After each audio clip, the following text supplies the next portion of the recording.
Voy a pedirles que usemos bastante la Biblia esta tarde, porque vamos a hablar de 5 puntos que yo creo que son muy importantes para una vida cristiana práctica, ¿no? Vamos a ir a Santiago capítulo 1. Santiago, por favor, el capítulo 1. Decirles que ya están hechas las tarjetas y entonces, no sé si Priscila se trajo una cajita o Matías, si podrían traer de las dos una cajita, porque pienso que sería muy, muy bueno que todos y cada uno de nosotros tuviéramos siempre unas 4, 5, 6 tarjetas en el bolsillo, en la cartera, para que si hablamos con alguna persona interesada o queremos invitar a alguien, pues le puedas dar una tarjeta con los horarios de culto, el teléfono, ¿verdad?, la página web. Entonces ya están hechas, es una tarjeta que por una cara están los datos de la iglesia del puerto y por otra cara los datos de la iglesia de Santa Cruz. Entonces cuando terminen el culto, pues se llevan unas poquitas cada uno, ya están hechas. Y creo que también, no sé si sobraron pegatinas. ¿Sobraron pegatinas?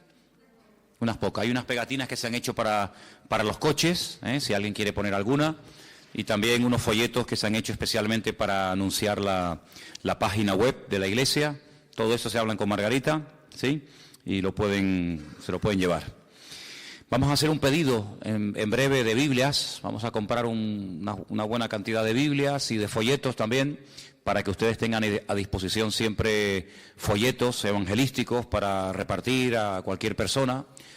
Siempre es bueno cuando terminemos de hablar con alguien dejarle algo, ¿no? Un folleto, un tratado, para que de alguna manera tenga algún contacto y pueda seguirnos a través de la página web de la iglesia.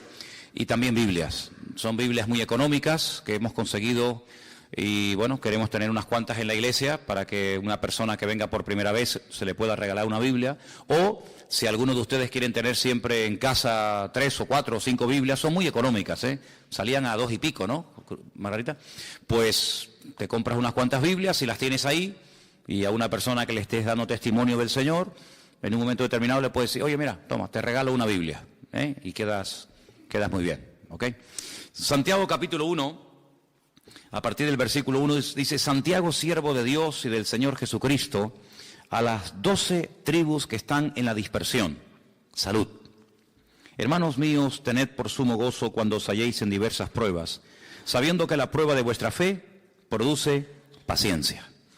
Mas tenga la paciencia su obra completa, para que seáis perfectos y cabales, sin que os falte cosa alguna. Si alguno de vosotros tiene falta de sabiduría, pídala a Dios, el cual da a todos abundantemente y sin reproche, y le será dada.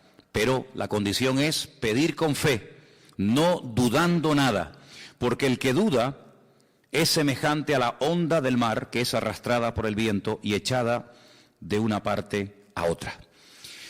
Lo primero de lo cual quiero hablar, y creo que sería muy bueno que le pidiéramos al Señor, es que le pidamos siempre al Señor mucha sabiduría. Amén, hermanos, mucha sabiduría. Todos sabemos que, sí, Salomón cometió muchos errores y pecados y tal, pero sabemos que el Señor le dotó de una sabiduría extraordinaria.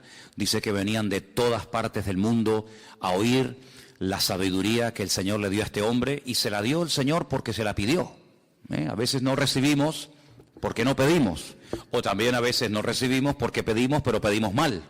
Por eso Santiago dice que si alguno reconoce que necesita sabiduría, la puede pedir al Señor. No es algo que dice: bueno, pues si no tienes sabiduría te aguantas.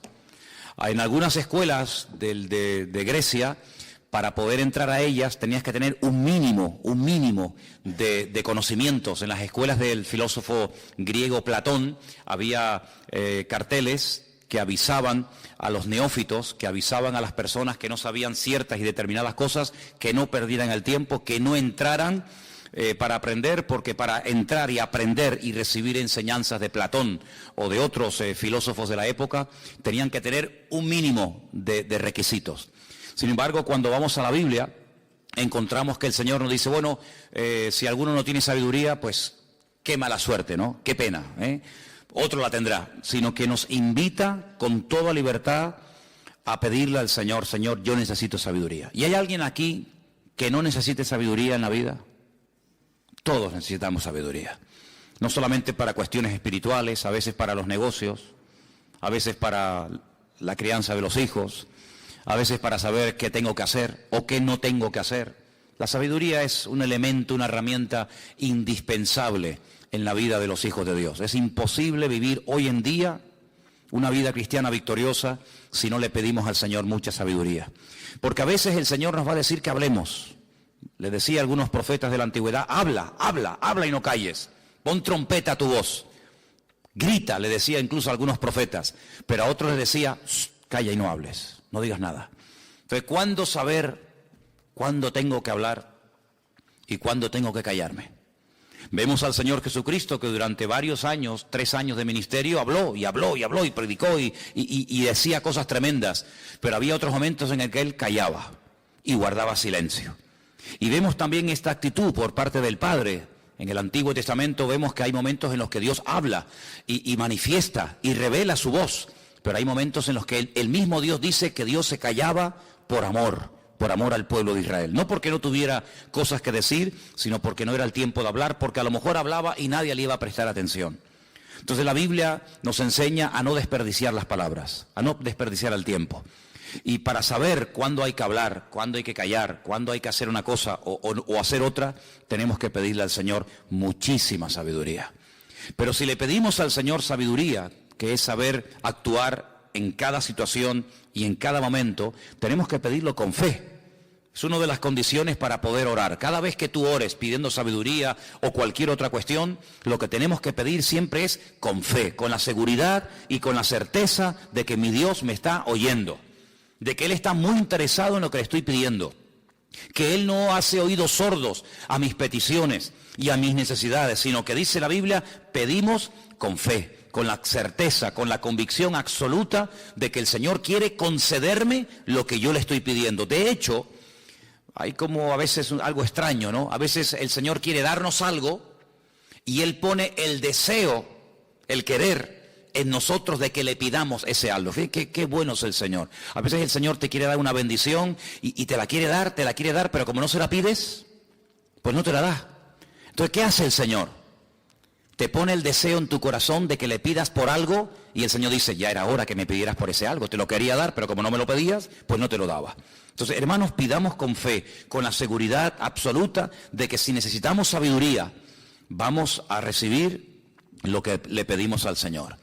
Leía hoy un capítulo que es una maravilla. Es un capítulo un poquito largo, pero yo les animo a que ustedes lean el capítulo 8 del libro de Proverbios. Hoy comencé a estudiar el libro de Proverbios. Es una joya, es una maravilla. De verdad que es algo extraordinario. Y el capítulo 8 del libro de Proverbios habla de lo que es la sabiduría. Habla acerca de cómo Dios usó de sabiduría, de cómo la sabiduría es antes de la creación del mundo, de cómo la sabiduría, ¿verdad?, se manifestó, se hizo carne y hueso. Dice la Biblia que Jesucristo es la sabiduría de Dios encarnada. Entonces, la sabiduría es una herramienta indispensable que está a nuestra disposición, pero para recibirla, en este caso, hay que pedirla. Hemos dicho en algunas ocasiones que hay cosas que vienen a veces sin pedirlas, en ese maravilloso amor y bondad del Señor. Pero en este caso particular, la sabiduría es fundamental pedirla.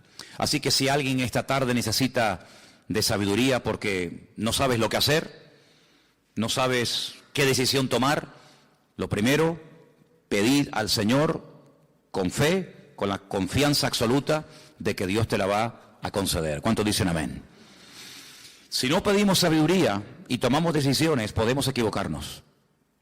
Si no le pedimos al Señor sabiduría, ¿en base a qué te mueves? ¿En qué te basas? ¿En tu experiencia? ¿En tu propio conocimiento? Pregunto, ¿no será eso orgullo?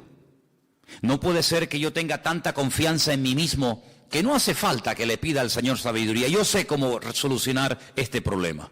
Yo sé cómo hablar con esta persona. Yo sé cómo moverme en este terreno o en esta circunstancia. Cuando no pedimos sabiduría al Señor, es como expresar nuestra confianza en nosotros mismos. Y en quien tenemos que tener confianza siempre es en nuestro Dios. ¿Cuántos dicen amén? Quiero que leamos en Romanos capítulo 12, versículo 2, porque una vez que le hayamos pedido sabiduría al Señor y el Señor te la haya concedido, te va a ayudar mucho, para poder tomar sabias decisiones, no basado en emociones, no basado en sentimientos ni en modas, sino basado en algo que es de vital importancia en la vida de cualquier creyente. Romanos capítulo 12, versículo 2. Y dice así la palabra del Señor: no os conforméis.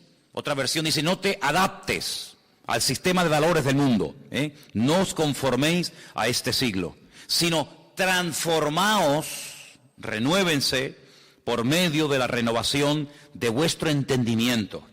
Y ahora dice: para que podáis comprobar cuál sea la voluntad de Dios, y añade que es agradable y es perfecta. Sí, hay una voluntad soberana de Dios. Sí, hay un deseo de Dios, un propósito eterno de Dios a nivel general, y luego hay una voluntad de Dios de tipo personal e individual. Tú ves que, por ejemplo, hay un versículo que dice que la voluntad de Dios es que vivamos en orden, que vivamos en santidad. Pero ¿a quién le dice eso? A todos, a todas las iglesias, a todos los creyentes, jóvenes, hombres, mujeres, por supuesto.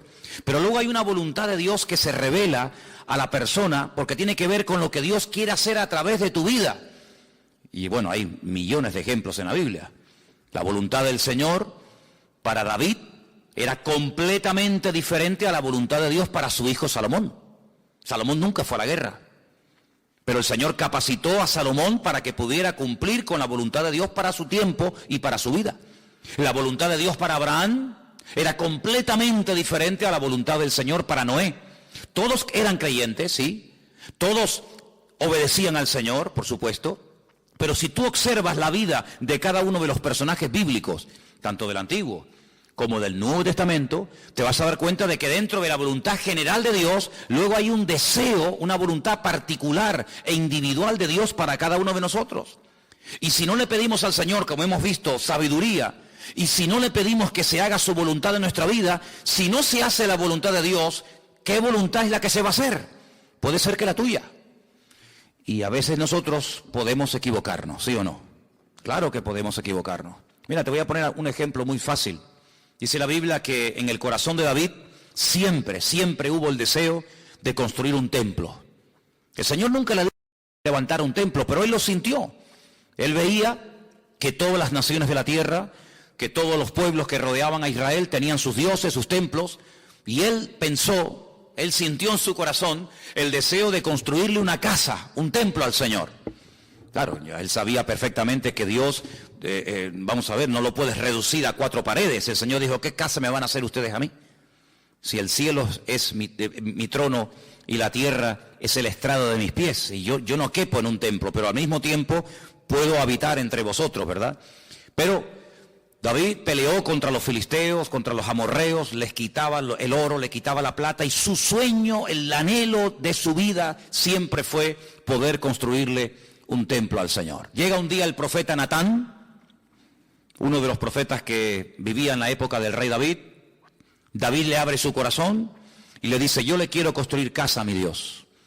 Yo no estoy contento con ver que yo vivo en un palacio y el arca del pacto del Señor la tenemos debajo de una lona, y no puede ser que mi casa sea mucho más lujosa y más hermosa que el lugar donde mora nuestro Dios. Y Natán le dijo: haz todo lo que venga a tu corazón. Y se va. Y David dijo: qué bueno, voy a construir una casa al Señor. Ay, amigo, al día siguiente, el mismo profeta que el día anterior le había dicho: haz todo lo que venga a tu corazón, le dice: tengo palabra del Señor para ti. Dime, el Señor me ha dicho que no levantes templo para Él. Pero no, porque hay una serie de cosas en tu vida que no te capacitan, no te cualifican para construirle casa. El Señor dice que la casa, que el templo que quieres construir lo levantará tu hijo, no tú. David no peleó con el profeta ni con el Señor. David se resignó, David aceptó que él no era el instrumento que el Señor iba a utilizar para construir el templo, sino su hijo. ¿Qué es lo que él hace? Sigue exactamente igual, acumulando oro, madera, piedras preciosas, etcétera, todos los materiales, compone las canciones, crea o hace todos los instrumentos musicales que se van a tocar en el templo. Es decir, hace todo y se lo entrega a su hijo Salomón como herencia, porque él entiende que la construcción del templo no pasa por él, sino pasa por su hijo Salomón. En otras palabras, él no va a competir, él no va a forzar a Dios a que cambie de opinión, sino que él dice, bueno, Dios ya me ha hablado su voluntad. ¿Qué pasó el día anterior con el profeta? ¿Cómo le dijo, haz lo que venga a tu corazón, que Dios está contigo? Bueno, le habló precipitadamente, le habló sin consultar la voluntad de Dios. Le habló en ese deseo de decir, sí, adelante hermano, no pasa nada. Es que quiero construir una iglesia en los rodeos.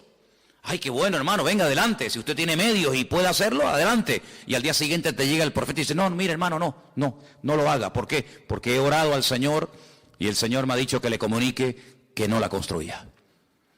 Esas cosas del Señor, ¿verdad? Entonces, todo lo que hacemos en la vida, no lo hagas y luego le preguntas al Señor. Hazlo al revés.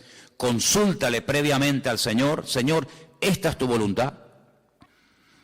Póngale pruebas al Señor.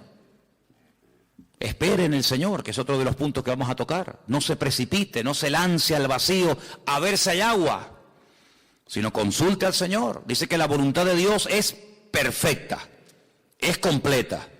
Puede ser que a lo mejor al principio no lo entiendas. Puede ser que incluso sufras o llores, humanamente hablando. Fíjate cuando el Señor Jesucristo en el huerto de Getsemaní le dice al Padre, Padre, pasa de mí esta copa. Es decir, esta experiencia es durísima, pero que no se haga mi voluntad, sino la tuya. Bueno, aceptar la voluntad del Padre, ¿cuál era? Ir a la cruz, amigo. La voluntad del Padre, como digas que la quieres hacer, te va a costar la vida. Pero estás dispuesto a dar tu vida si el Padre te lo pide. No se haga mi voluntad, sino la tuya. La voluntad de Dios para María fue tremenda. Decirle, te hace falta un cuerpo para meter en él una semilla y para que pueda engendrar un hijo y para que pueda crecer una criatura hasta el momento de parir. Cuenta con mi cuerpo, cuenta conmigo. Yo no sé lo que va a pesar mis padres. Yo no sé cómo lo van a aceptar mi familia. Yo no sé cómo va a reaccionar la gente. Pero yo tengo bien claro que si Dios me ha escogido a mí como el instrumento para que a través de mi cuerpo, ¿verdad?, nazca humanamente tu hijo, hágase conmigo conforme a la voluntad de Dios. Y claro, fue contra marea, fue contra la corriente de la época, pero la voluntad de Dios no siempre a priori, de entrada, te va a encantar y gloria a Dios y aleluya, pero con el tiempo te vas a dar cuenta que lo mejor en la vida es hacer siempre la voluntad del Señor. Y más vale llorar un día que llorar toda una vida. ¿Cuántos dicen amén? Cuando el Señor cierra a veces una puerta y tú dices, pero ¿por qué, Señor? ¿Por qué? Si yo estaba empeñado en esto y creo que era bueno. Después de un tiempo dice, Señor, cuántas gracias te tengo que dar. Que no me casé con aquel. Que no me casé con aquella. Porque hubiera sido la ruina de mi vida. Entonces, hermanos, pidamos al Señor sabiduría. Pidámosle al Señor que nos muestre su voluntad. Y para conocer la voluntad de Dios hay que pasar tiempo en comunión con Dios.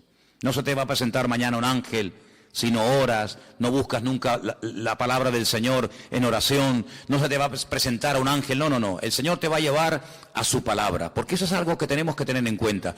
Hoy el Señor fundamentalmente revela su voluntad, sus planes, sus propósitos a la vida de la iglesia y de cada uno de nosotros a través de su palabra.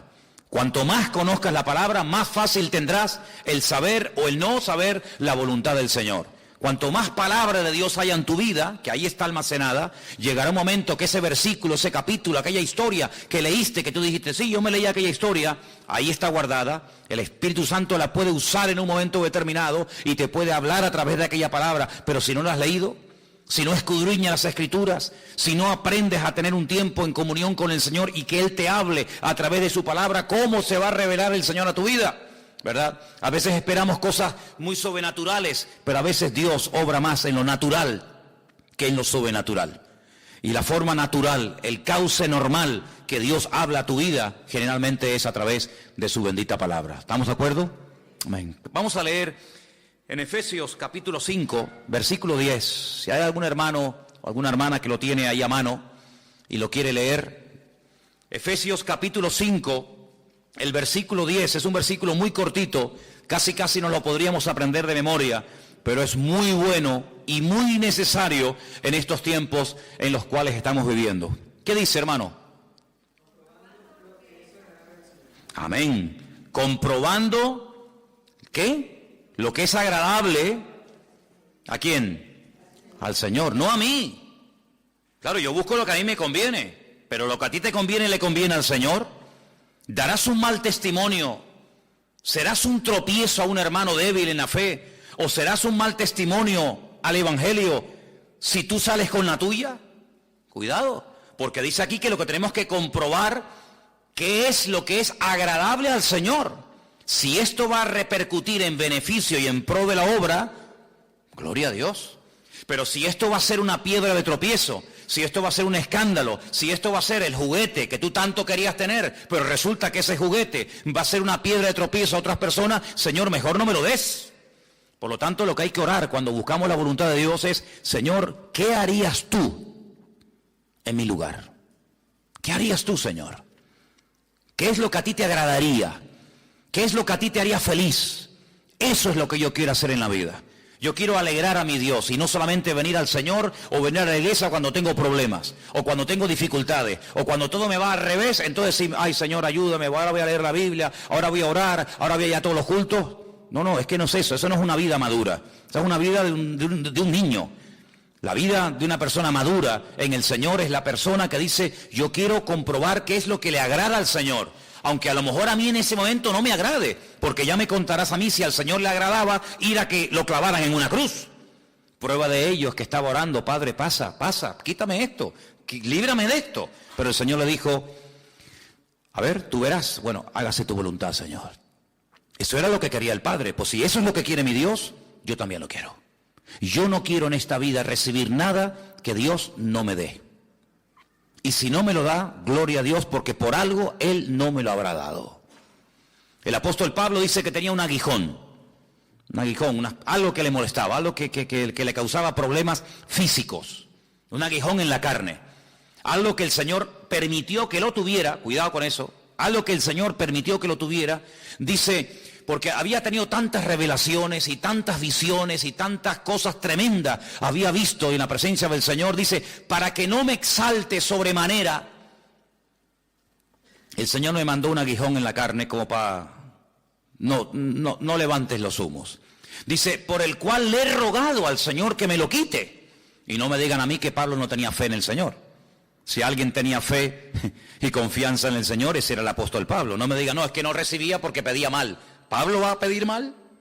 No, es que no tenía fe. ¿Pablo no tenía fe? Estamos hablando del apóstol Pablo, hermano, no estamos hablando de cualquiera. Y yo le he pedido al Señor en 3 ocasiones que me quite esto. Y el Señor le respondía, pero siempre igual, no te lo voy a quitar. Bástate mi gracia, porque mi poder se perfecciona en la debilidad. Así que te voy a enseñar a gozarte en la debilidad. Te voy a enseñar a gozarte cuando no salen las cosas como a ti te gustaría, que sería lo lógico gozarnos, ¿verdad, en ello? Sino que yo te voy a enseñar otro modelo, otro estilo de vida. Y es aprender a gozarte cuando las cosas salen al revés de lo que tú pensabas. Y Pablo dijo, entonces a partir de ahora, si esa es tu voluntad, me voy a gozar de buena gana. Y voy a hablar más de lo que me sale mal que de lo que me sale bien para la gloria del Señor. Es increíble, es increíble. Pero amados hermanos, eso es lo que tenemos que orar. Que se haga tu voluntad, que yo sepa qué es lo que agrada al Señor. Y si yo hago eso, la bendición de Dios nunca se apartará de mi vida. Dice en Efesios capítulo 6 también, versículo 18. Efesios 6, 18. ¿Quién me lo puede leer, por favor? Orando en todo tiempo, con toda oración y súplica, en el Espíritu, y velando en ello con toda perseverancia y súplica por todos los santos. Pedimos al Señor sabiduría. A través de la sabiduría que el Señor nos da podemos conocer su voluntad, pero eso no significa de que ya voy a dejar de orar, sino como hemos leído, hay que orar en todo tiempo. Y saben, hermanos, el Señor ha diseñado la oración de tal manera que si os fijáis, se puede hacer de día, de tarde o de noche. Se puede hacer de pie, sentado, caminando o acostado. Se puede hacer en cualquier parte, en la iglesia, en el trabajo, en un avión, en un barco, en un submarino, en una cueva, en una cárcel, donde sea. El Señor ha diseñado la oración de tal manera, algo tan vital, el oxígeno del creyente, que en cualquier momento, incluso hasta trabajando, puedes estar orando, conduciendo puedes estar orando, viajando puedes estar orando, en la cama puedes estar orando. ¿Para qué? Para que no tengas excusa, para que no digas, claro, el Señor dice que hay que orar en la iglesia de 4 a 6 de la tarde, lunes, miércoles y viernes, y hoy no tengo ninguna de esas condiciones. No, hermano, no hay horario, no hay postura, no hay lugar. En cualquier sitio, a cualquier hora, de cualquier forma, orando al Señor en todo tiempo. Es más, hay un versículo que dice, a veces uno dice, ¿cómo se puede cumplir ese versículo? Mira, orad sin cesar. En otras palabras, una actitud constante y permanente de oración. Sí, pero ¿y si no hay culto? ¿Y qué más da? ¿Es que usted solamente ora cuando viene a la iglesia? ¿Y cuando no hay culto no oras? ¿Es que solamente abres la Biblia jueves y domingo? ¿Y el lunes dónde está la Biblia? ¡Ay, la perdí! A veces se han perdido Biblias en la iglesia y han pasado meses y la gente no las ha reclamado. Yo digo, ¿se habrá dado cuenta la hermana tal? No voy a decir el nombre. ¿Se habrá dado cuenta el hermanito tal que su Biblia está en la iglesia? Y a veces a los 2 meses y medio me dice, hermano, ¿usted por casualidad ha visto una Biblia por aquí? Digo, sí. Tú tendrás otra Biblia en casa, ¿no? Dice, sí, tengo otra. Digo, porque si no... Llevas 2 meses y medio sin abrir la Biblia. Cuando la abras, ten cuidado que te pueden salir arañas o perenquenes, como decimos aquí también, ¿no? ¿Vale? Entonces, hermano, orar en todo tiempo. Esa es la prioridad. Buscar a Dios, tener relación con Dios. El domingo vamos a tocar un tema, vamos a visitar una iglesia. Les voy a llevar de visita a una iglesia el domingo. Vamos a visitar la iglesia de Sardis. A ver qué les parece. Ay, amigo. ¿Qué problema tenía la iglesia? ¿Falsa doctrina? No tenían falsa doctrina. ¿Falsas profetas como vimos el domingo pasado con la iglesia de Tiatira? No, allí no había falsas profetas. ¿Divisiones entre los hermanos? No. ¿Celos, envidias? No. ¿Pero qué problema tenía la iglesia? ¿Que no leían la Biblia? No tenían. ¿Que no oraban? No. ¿Pero qué problema tiene la iglesia? Que estaban muertos. ¿Y qué problema tiene un muerto? Que está muerto. Ay, amigo. ¿Y cómo llegaron a esa situación? Me preguntaba yo esta semana preparando el mensaje del domingo. ¿Cómo se puede morir una iglesia? Porque una iglesia no son 2 familias. Una iglesia no son 3 o 4 hermanitos. No son solamente los jóvenes o el ujiero o los músicos o el pastor. ¿Cómo se puede morir una iglesia? ¿Cómo se puede morir uno que en su día sirvió y predicó y adoró al Señor? Se murió la congregación, se murió la iglesia. Y una de las razones por las que se puede uno ir muriendo es por cortar la comunión con nuestro Dios. Al salir de la cobertura del Señor, comienzas a configurar tu vida de maneras varias y diversas, pero no logras actualizarte, porque no vas a encontrar bajo ningún concepto nada en esta vida que te pueda renovar y te pueda mantener vivo, más que solamente a través de la comunión diaria y permanente con el Señor. ¿Cuántos dicen amén? Y yo siempre le he dicho, hermanos, cuando yo he salido de viaje y he pedido oración, cuando regreso le digo, hermanos, yo noté que ustedes estaban orando por mí. Y también se nota cuando no oran por uno, ¿sí o no? Por lo tanto, hermano, el mayor favor que usted le puede hacer a la iglesia no es solamente viniendo y apoyándola, sino orando por la obra, orando por lo que se hace, orando por los jóvenes, orando por los niños. La vida es muy larga, el día es muy largo y tenemos que orar en todo tiempo. El apóstol Pablo, fíjate tú, pedía oración a las iglesias que él había establecido, iglesias que él había fundado, y una vez dijo, pido que oren por mí, porque no tenemos que ignorar las maquinaciones del diablo.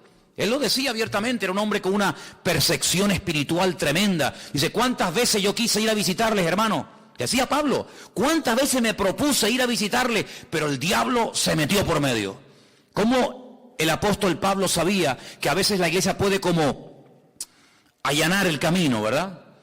Y cuando la iglesia baja la guardia y no ora, como el enemigo como que se hace fuerte en una situación. Por eso pedimos a Dios sabiduría, buscamos su voluntad, pero enseguida descubrimos que para mantenernos constantemente en la voluntad de Dios hay que tener una relación diaria y constante con el Señor a través de la oración. Quiero llevarles al Salmo 37, por favor, Salmo 37, versículo 3 y versículo 5. Es un salmo muy bonito, muy conocido, y dice así, Salmo 37. El versículo 3, ¿me lo puede leer alguien, por favor?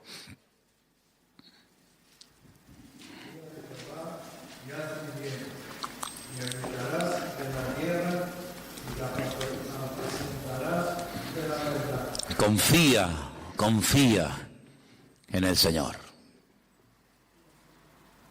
Uno dice, bueno, ya lo tengo claro, pero confiamos en todas las circunstancias de la vida en el Señor. Cuando hay dudas, cuando hay falta de madurez, cuando hay falta de estabilidad, cuando no se progresa y se crece en el Señor, es porque la confianza ha menguado. Porque confiar en el Señor es fiarme de Dios. Es saber que Dios conmigo se está portando de maravilla.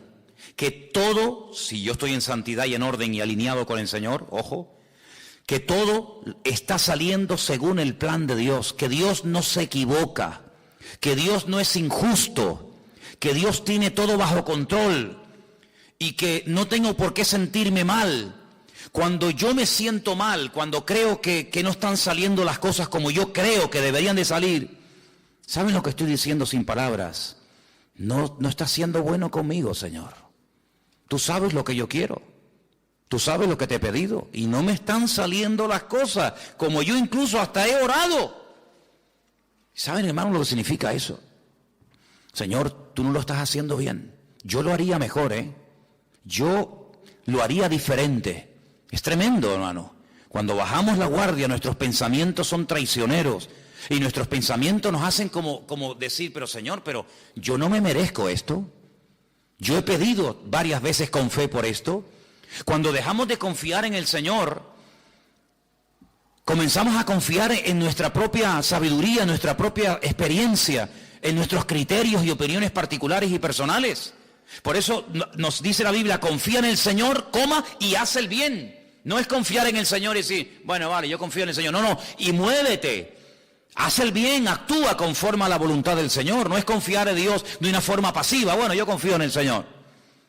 No es resignación. Confiar en Dios no es resignación. No es callarme la boca. Bueno, no voy a decir nada para no ofender a nadie. No, eso no es confiar en Dios. Esa actitud no es la correcta. Yo confío en Dios, sigo comportándome haciendo el bien y además añade verso 4, y ahora deleítate en el Señor. Fíjate cómo son como los eslabones de una cadena. Confío en el Señor y no me quedo parado, sigo haciendo el bien, lo que tengo que hacer, lo que he venido haciendo, pero no solamente lo sigo haciendo, sino que hay un añadido más, deleítate en el Señor.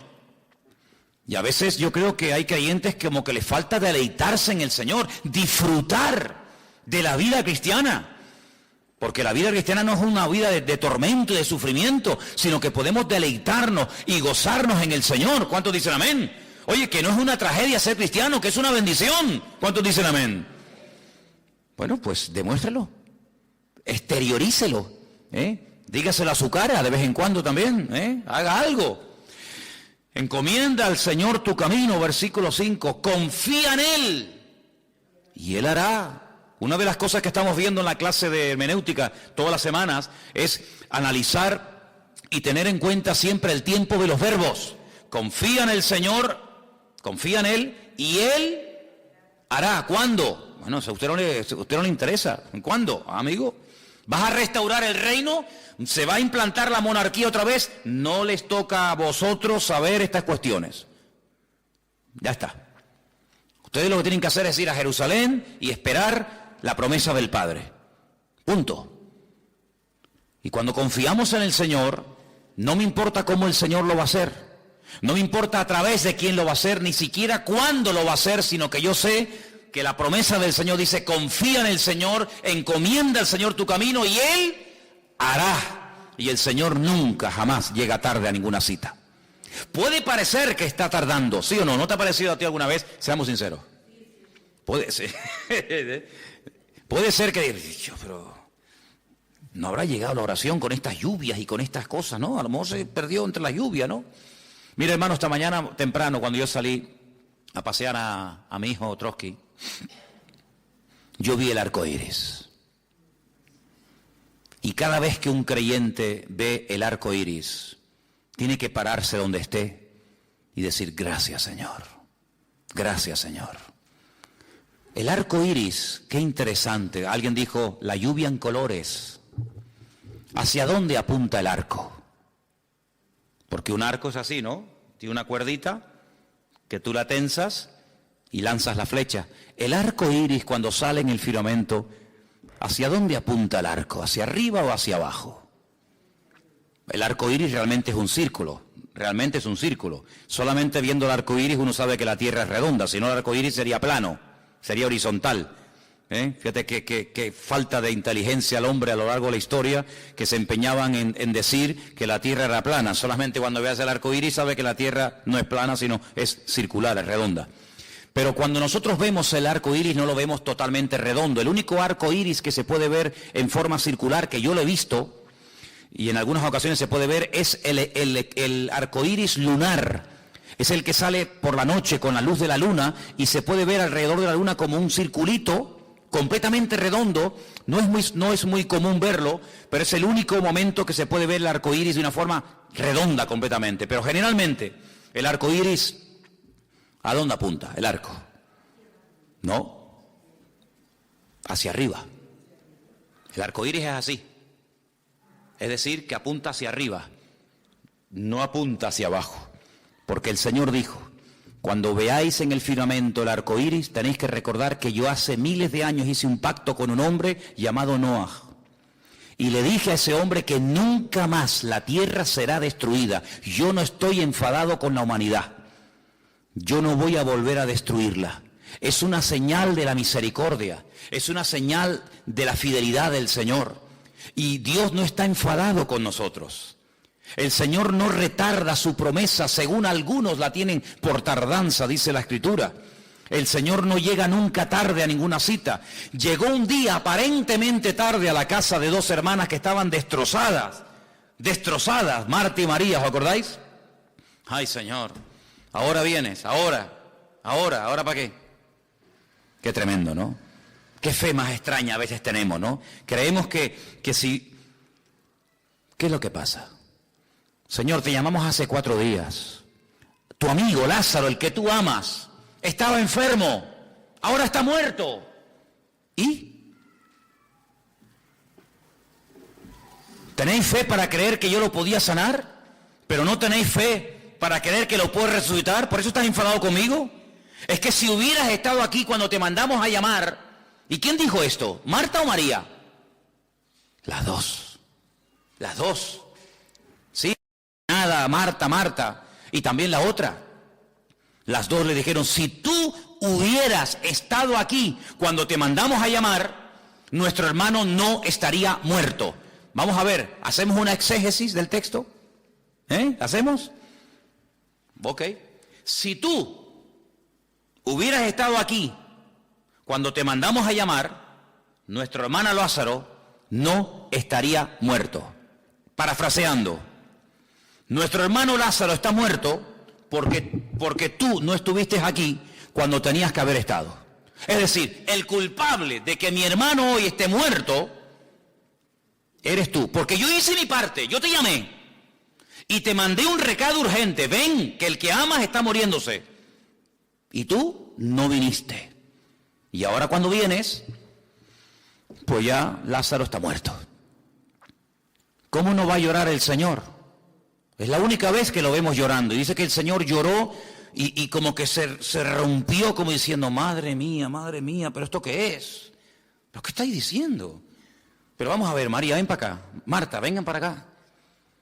Y las horas que yo he estado aquí hablando con ustedes y las cosas que yo he compartido con ustedes no han servido de nada. Ustedes no saben que yo soy la resurrección y la vida.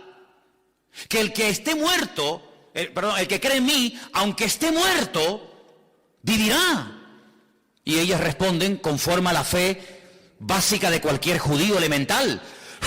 Señor, es que yo sé que mi hermano resucitará. Los judíos creen. De toda la vida se creyó siempre, lo dice el Antiguo Testamento, que los muertos algún día resucitarán. Yo sé que mi hermano resucitará, pero añaden, en el día postrero, no hoy, no ahora, al final de los tiempos, cuando los sepulcros se abran, y cuando el mar entrega a sus muertos, como dice el Apocalipsis, ¿verdad? Y cuando las tumbas se abran, mi hermano también resucitará, tomará parte de esa resurrección masiva. Pero el Señor no está hablando de ese día. El Señor está hablando del aquí y ahora. Si ustedes tienen una fe tremenda para creer que toda la humanidad va a resucitar y se va a presentar delante del trono en el día postrero, y tienen una fe increíble, pero ¿y por qué esa fe no la traen un poquito más para acá y la acercan a vuestra vivencia ahora, actual y personal? Porque si yo pregunto en esta tarde, hermano, ¿usted cree, y sean sinceros, usted cree que algún día usted va a entrar a caminar por una ciudad cuyas calles son de oro? ¿Cuántos creen eso? 4. Amén, todos, ¿no? Ok. Una calle de oro. Y las puertas son de perlas. Y los cimientos son de piedras preciosas. Y veremos a Abraham. ¿Veremos a Abraham o no? Y a Moisés. Y a David. ¿A quién le gustaría ver usted, aparte lógicamente del Señor? ¿A quién, por ejemplo? A David. A Salomón. A la reina de Saba, dirían algunos, ¿no? Nos gustaría, claro. Y usted dice, hermano, es que yo creo en todo eso. Vale, perfecto. Ahora usted vaya a un bar, vaya mañana con sus compañeros de trabajo y le dice, mira, vengan para acá, chicos, que les tengo que contar una cosa. Yo quiero decirles a ustedes que yo algún día veré a Abraham, a Moisés, a David, a Salomón. Voy a vivir en una calle que tiene 7.500 kilómetros de largo de oro puro. Cuando entre habrá un ángel a la derecha y uno a la izquierda tocando trompetas. Yo voy a entrar por en medio vestido con ropa blanca. Al final hay un arco iris donde está el Señor sentado en su trono, y vamos a ver a millones y a millones de ángeles, serafines y querubines cantando al eterno Dios Todopoderoso. Van a resucitar toda la gente y se van a presentar delante de Dios. Dios va a abrir un cacho de libro que se llama el libro de la vida, y tus compañeros están. Dice, madre mía, de verdad, yo pensé que estabas loco, pero es que no tengo adjetivos para decir, de verdad, ¿dónde te has metido, hermano? ¿Tú crees todo eso? Claro que sí. Bueno, ¿y por qué no creo que este mes, en mi necesidad personal, el Señor me va a ayudar? Déjate de tanta calle de oro y de tanta perla preciosa y de tanto serafín y querubín, y vive el 18 de febrero, que es el día que el Señor nos ha creado para que nos gocemos y nos deleitemos en Él. ¿Cuántos dicen amén? Entonces el Señor dice, yo soy la resurrección y la vida, pero yo no te estoy hablando del día postrero, te estoy hablando de la hora, y para que lo compruebe y para que te des cuenta que yo no llego nunca tarde. Vamos, ¿dónde está? Dice, pues en el cementerio. Vamos al cementerio. Y cuando van al cementerio, pues se encuentra que efectivamente Lázaro está muerto con una piedra tremenda, y le dice a la gente con toda naturalidad, como mover la hoja de la Biblia, y le dice, quiten la piedra. Y vuelven otra vez las hermanas del muerto a decirle una cosita, Señor, un pequeño detalle. Si no te has dado cuenta, mi hermano hace 4 días que está ahí metido. Mi hermano ya tiene que estar en un proceso avanzado de descomposición. Como abras la puerta o el sepulcro, la piedra, va a ser una cosa bochornosa, va a ser algo. Y otra vez se le queda mirando al Señor, dice, no te he dicho que si crees verás la gloria del Señor. ¿Cuántas veces te lo tengo que decir? ¿Cómo sé yo que mañana me va a ayudar el Señor? Porque hoy y ayer me ayudó. Si Él no me hubiera ayudado, mañana tampoco lo hará. Pero como Él es inmutable, Él es el mismo. Si Él me sanó, me sanará. Si Él me salvó, me salvará. Si Él me guió, me guiará. Si Él estuvo, está y estará conmigo todos los días, hasta el fin del mundo. No estemos diciendo ahora sí, ahora no, bueno, ayer sí, porque no, pero ahora no, pero es que hoy no se puede. Pero vamos a ver, el que cambia somos nosotros. Ahora está lloviendo, mañana sale el sol y pasado sabe Dios lo que vendrá, pero Él es siempre el mismo. Y entonces quiten la piedra y vemos cómo se produjo el milagro. Pero es como que tuviera que convencer el Señor a la familia, a estas 2 mujeres destrozadas, de que es posible cambiar circunstancias. De que no tenemos que entrar en una resignación. Ahora, si el Señor no lo quiere resucitar, gloria a Dios, me voy a gozar igual, porque yo sé que mi hermano Lázaro ahora está en tu presencia. Ya está, si tú no lo quieres resucitar, Pues gloria a Dios, ya está, no pasa nada. Como aquel que le dijo, no le digan nada al rey que el niño se ha muerto. ¿Por qué? Dice, hombre, si cuando estaba enfermito el niño estaba ayunando y no quería comer y no quería lavarse ni quería hablar con nadie, como le digamos que el niño ha muerto, sabe Dios lo que le pasa a este hombre. Y David los ve hablando y dice, vengan para acá, ¿qué están hablando ustedes ahí? Es que el niño ha muerto. Ah, el niño ha muerto. Ah, venga, dame de comer, vamos a lavarnos, cámbiame la ropa. Y le dicen, Señor, no te entendemos. No te entendemos. Cuando el niño estaba enfermito, agonizando, ayunabas, no querías comer, no querías música, no querías nada. Y ahora que el niño ha muerto, dice, bueno, si el Señor no me lo dio cuando se lo estaba pidiendo, si se lo ha llevado a su presencia, pues algún día yo iré a Él, pero Él no vendrá a mí. Por lo tanto, voy a demostrarle a mi pueblo que yo acepto y me gozo en la voluntad de Dios, aunque tenga que ir al cementerio a enterrar un hijo, porque si mi...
Si no me lo dio, gloria a Dios, porque ahora sé cuál era la voluntad del Señor, que mi hijo estuviera en su presencia. Gloria a Dios.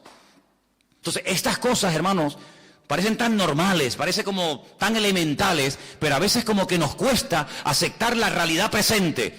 Nos gozamos de cuando conocimos al Señor, de la vida que llevábamos y la dejamos. Amén.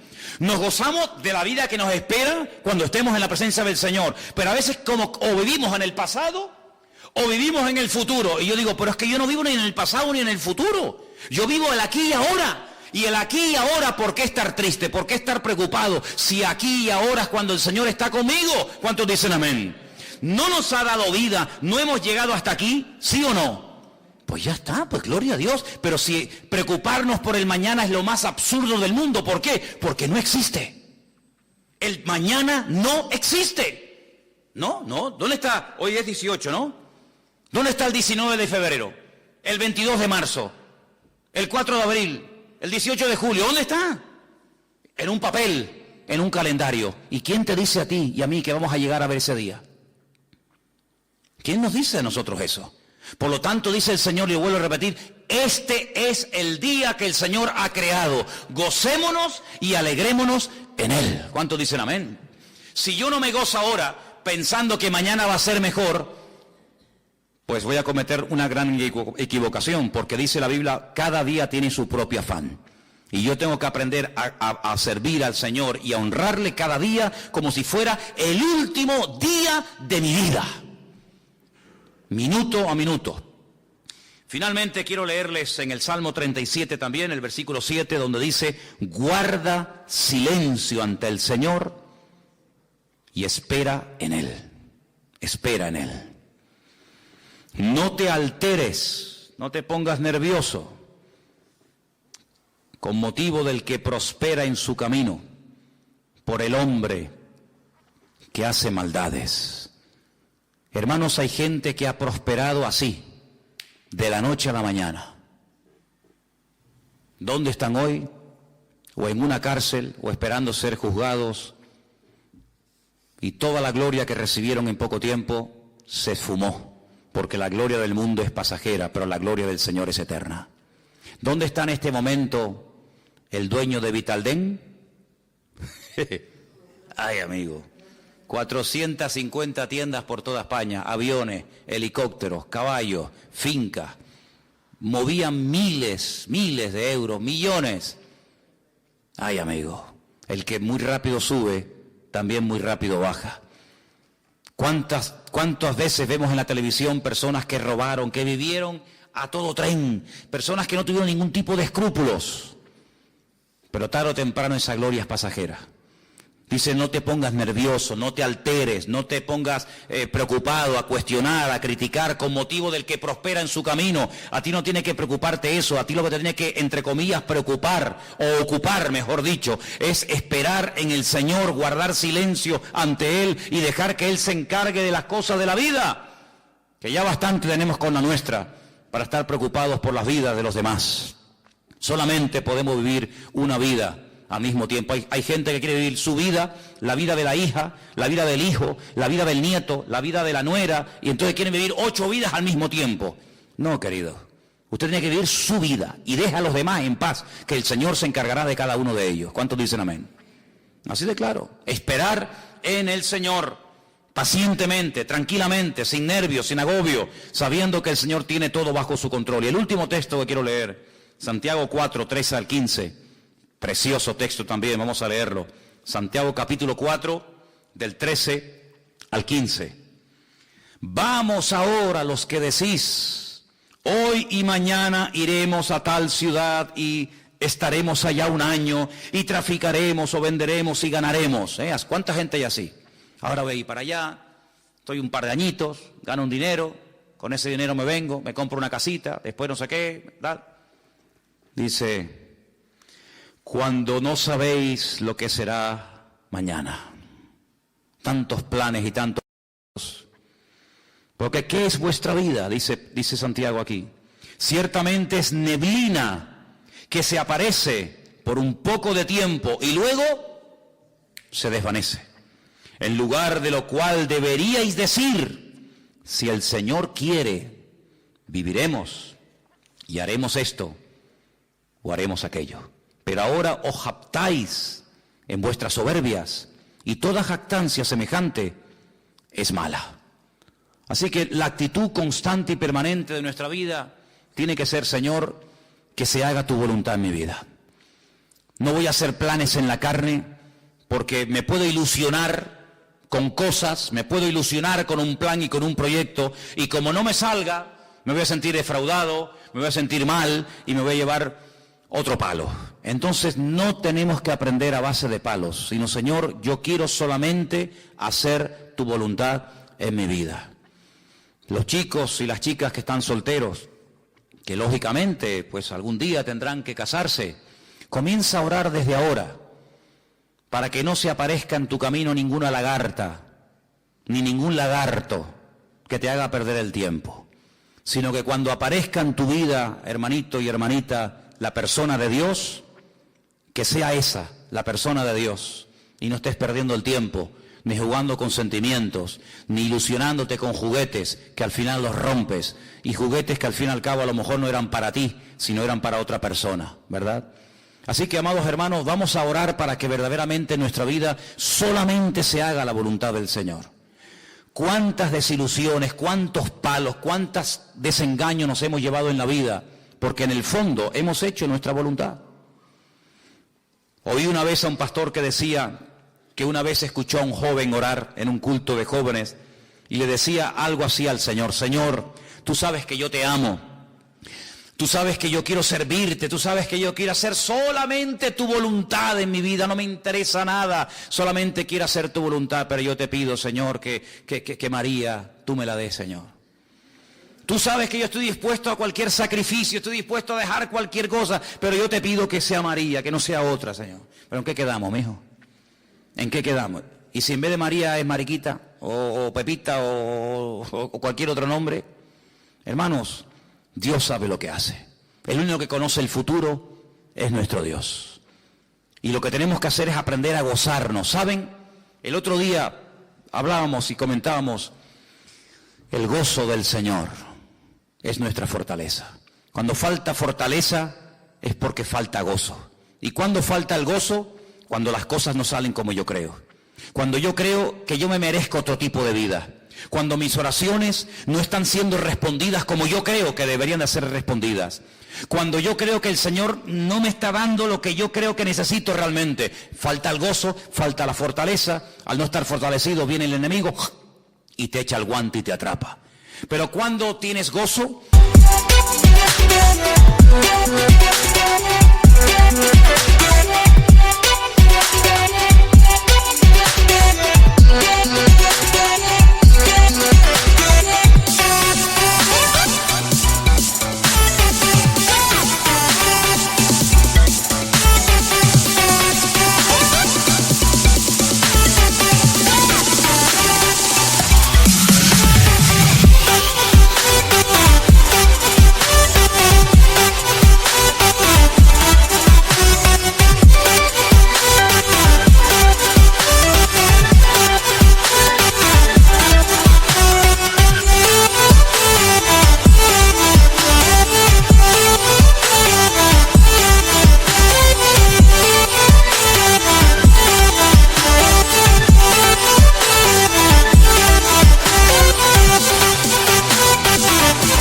Cuando reconoces que mi vida está en las manos del Señor, que salga lo que salga, que pase lo que pase, que digan lo que digan, que venga lo que vengan, mi vida está en las manos del Señor. Si yo confío en el Señor y yo me gozo en el Señor, yo voy a estar fuerte. Y el enemigo vendrá con ofertas, el enemigo vendrá con sus tentaciones, pero me van a resbalar como el agua al pato. ¿Por qué? Porque estoy fortalecido en el Señor. Pero ¿cómo viene la fortaleza? Gozándome en el Señor.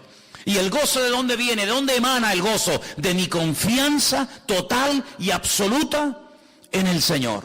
Yo leía hoy un proverbio que dice: más vale bocado seco y en paz, así, pelado, un pan, que casa llena de provisiones, pero con contiendas, es decir, donde no está la paz y la bendición de Dios.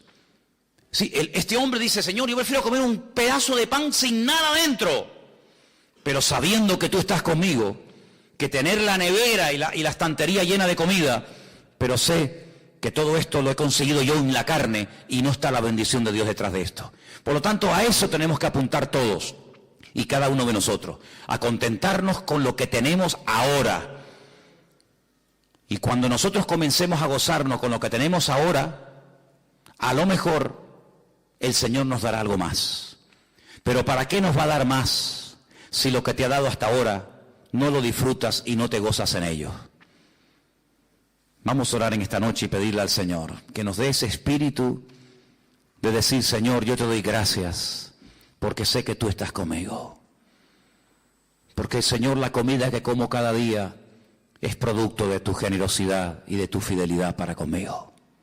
La cama que tengo, Señor, la ducha, la almohada, la ropa que como, todo te lo debo a ti, Señor. A veces son cosas insignificantes que no valoramos, queridos hermanos. Pero el Señor, todo cuanto tienes y todo cuanto usas para hacerte la vida más cómoda y más fácil, el Señor te lo ha dado para que veas cómo Él te ama y te cuida. Así que dale gracias al Señor por lo que tienes. Olvídate de lo que no tienes o de lo que has perdido, olvídate de eso.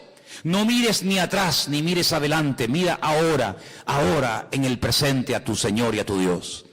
Y dile: gracias, Señor, porque hasta el día de hoy tú me has bendecido, hasta el día de hoy tú me has cuidado, y lo más grande y lo más importante de todo es que te tengo a ti.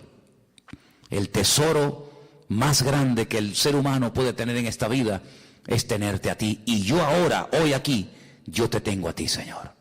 Gracias, Padre, porque tú me amas, porque mi vida, Señor, es de gran valor para ti. Y en esta tarde te pedimos, Dios mío, que nos gocemos en todas y en cada una de las cosas que hasta el día de hoy tú nos has permitido disfrutar y tener.